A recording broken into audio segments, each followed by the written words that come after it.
saka ito pa po yung pinaka-weird para Hmm, sa'kin. Kasi may pinsan po yung mama ko na nawala po nung bata. ha? Saan 'to, dun sa island 'to? Opo, sa isla po. Sa isla talaga, Tapos oo.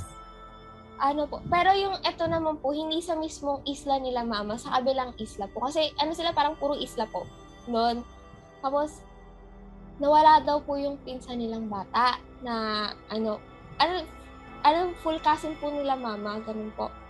Nawala daw po yun yung bata. Tapos ang nakita na lang daw po dun is yung isang ano na lang ng tsinelas. Tapos hindi daw po talaga yun nakita. Tapos nung naging albularyo yung tita ko, nakausap daw po nila yun.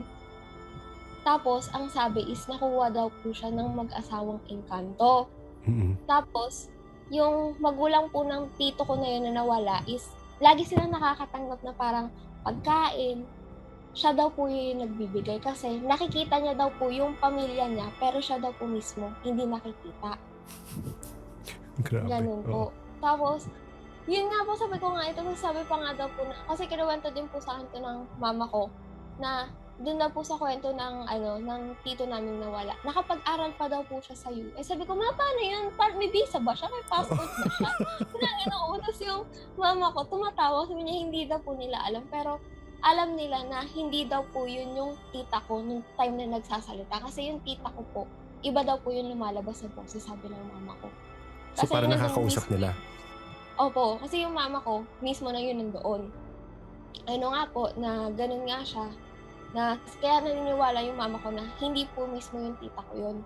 Saka kasi alam po ng yung nakikita po talaga silang lahat kasi alam po ng tito ko na nawala kung ano yung kinamatay ng magulang niya, kung ano yung nangyari sa mga kapatid niya.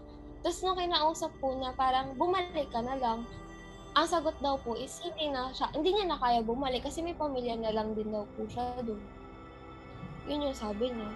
Kaya nagulat din po ako nung naalala ko po yung kwento ng mama ko nun kasi elib na elib po ako. Sabi ko, "Paano yun? Paano siya 'pag pumunta ng US?"